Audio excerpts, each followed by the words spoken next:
how much difference does an adjustable hosel and weights make in a driver fitting?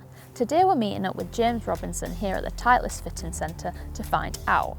We'll also be running through all the different hosel options on the Titleist driver so you can find out how to adjust it to get different shot shapes yourself.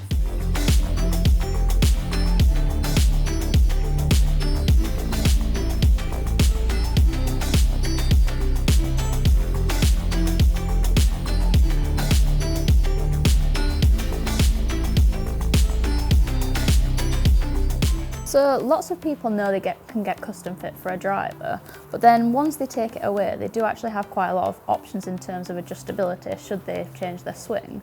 So could we talk a little bit through that and see what the different options are? Yeah, absolutely. There's 4 variables at our disposal with the driver fitting. So we've got the head, and obviously within the head there's various lofts, various models.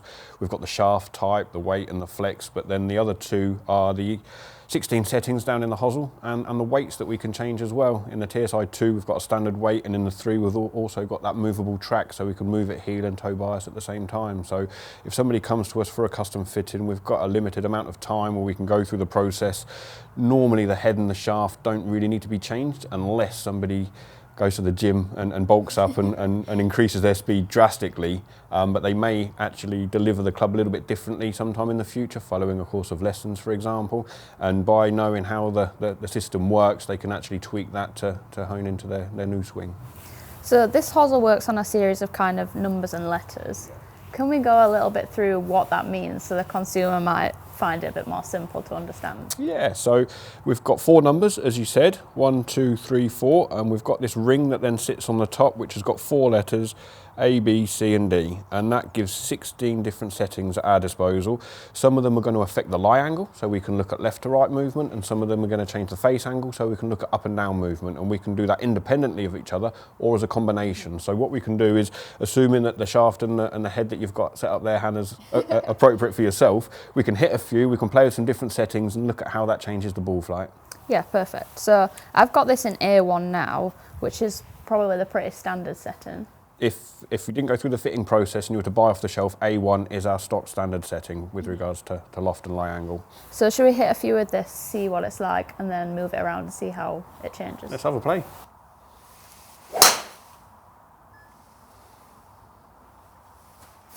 Pretty neutral, to be fair. Fairly straight, pulled it a little bit. And how did it go on the course? Yeah, really good on the course, yeah. Yeah. I do typically hit it straight or a little draw, so. Pretty straight, soft draw. So that one that we can see on the screen now, that's a fairly typical shot for yourself? Yeah. Good.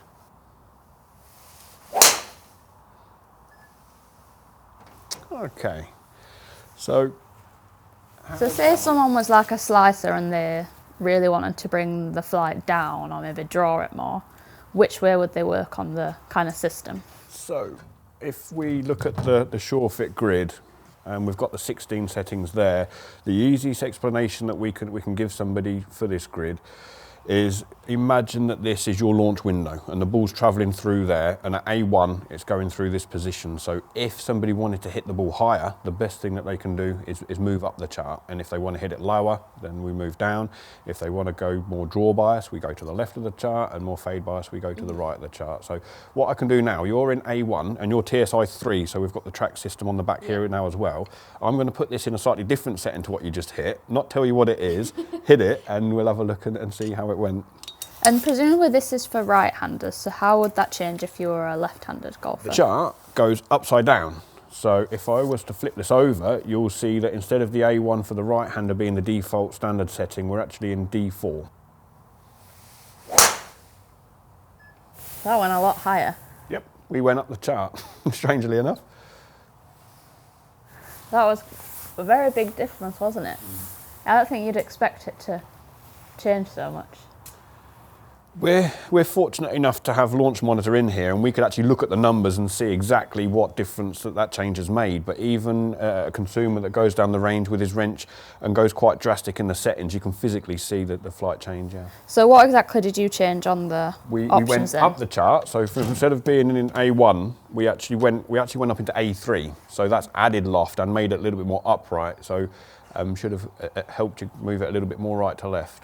And then on the back settings, have you changed something here on the rail we went in the heel too? there as well, yeah, just to make, that's kind of most draw by setting now. So here comes a little tricky thing, and I'll do my best to explain this, but every golfer delivers the club a little bit differently, and we get a lot of golfers, I think there's a very high percentage of golfers that move the ball left to right, and that's a miss for them, and they come in and they say, I want to hit a soft draw, which is absolutely fine. So we can trick this equipment up to go in maximum draw setting, which is what that's in now.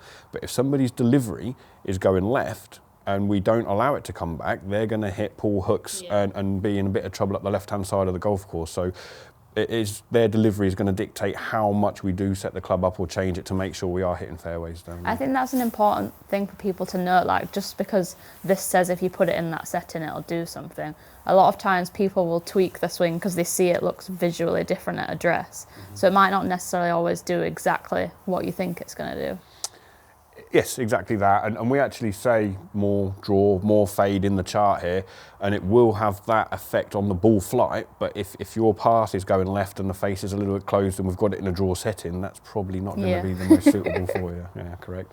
So I guess that's why, although you can tweak it yourself, it is really kind of best to go see a fitter and move around with the numbers that way. We're fortunate enough to have these settings at our disposal, and we've had it for a decade plus now, and it is invented as a fitting tool. It's part of the fine tuning, if you like, of the driver fit. So once we've established the best head model and the best shaft type, this is where we can really fine in and fine tune that club for that individual golfer, yeah. So if we go the opposite, I'll tell you what we're doing now a little bit. We're going to go, rather than go a little bit upright, we'll go flatter. So that may encourage it to go a little bit further right, and take a tiny little bit of loft off as well. And typically, do you see someone who, say, was flat in their irons would also go flat in the driver, or is it very different given the different styles of club?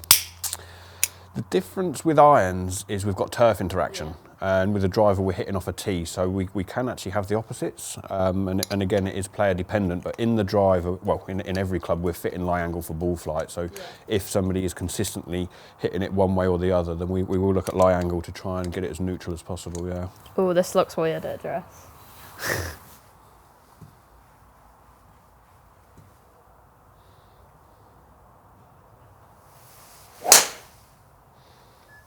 So in this setting, it's going to want to go or have a little bit more right bias, and you'll probably struggle to hit that nice soft draw that we had at the start. I could feel like I was trying to swing it different because I could, like, just looking at it, I was like, it wants to go right.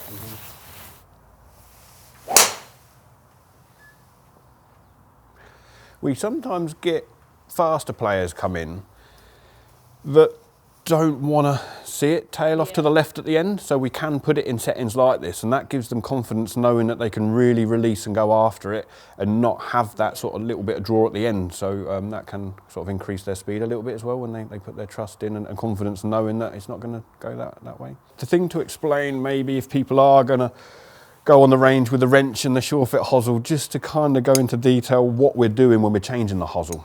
So what we can't do by moving up and down the chart is physically change the amount of loft that's on the head. So you're in 9 degree here. If you wanted to physically change that loft, you can go up to a 10, you can go down to an 8. We can move that accordingly. By changing the hosel settings here, what we're doing is we're actually changing the angle of the face.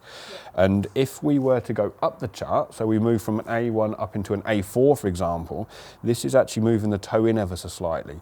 The golfer is then, during the swing, going to add a little bit of dynamic loft through impact, which is what gives us the elevation. And then the opposite, if we want somebody to hit it a little bit lower, we're actually bringing the toe out a tiny little bit, so that golfer through the impact zone is reducing their dynamic loft, just bringing the flight down a little bit. And we've just gone from one extreme to the other, and as soon as you put it down behind the ball, you could see that and go, oh crikey, that's quite a big difference. So although we might use the sort of up and down as a toe in, toe out and face angle thing, depending on someone's delivery, if they are starting at left, for example, by having that a little bit open at address might neutralise their ball flight. So there's 2 ways that we can actually use that as a fitting tool. So in terms of the back weight, if someone was happy with where the hosel was, how much difference do you think that makes, like solely on its own? This is really a key part of a fitting tool, and We used to have 3 options when we had the cartridge weight in the past. So we could have a neutral, or we could have a heel bias, or we could have a toe bias. We've now got 5 settings. So although we've got maximum heel, maximum toe and neutral,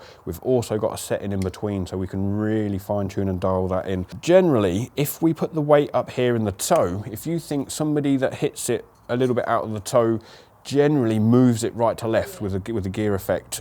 So if we put in the weight in behind there, that can soften the amount of right to left. And also if you strike the toe and the CG location is behind where the strike is, we're probably getting a little bit more speed out of it. So we've got double the good effect, and vice versa. That heel strike, generally ball speed can drop a little bit, gets a little bit high on us and can fall over to the right. If we get the weight in there, that can keep or maintain the speed and the stability across the face and soften the amount of curvature.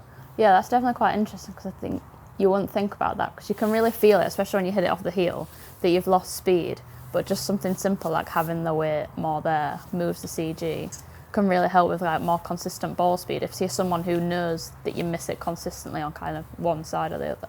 Absolutely. And I'll let you into a secret, even the tour pros don't hit the perfect sweet spot every single time. And the reason that TSi has been so popular on tour is that slight miss hit, heel toe, high and low, the ball speed's maintaining in there. We've got the stability across the face. The spin's not fluctuating, the ball speed's not fluctuating. We're still, on the miss hits, it's still going nice and straight and long down the fairway. So. Right, that's all for today. If you have any questions about any of these products or anything in the Titleist lineup, feel free to drop them in the comments below or send me a line on Twitter or Instagram. If you're new to the channel, make sure you hit that subscribe button and turn on notifications too. And if you're after more golf content, head over to the National Club Golfer social media channels for more.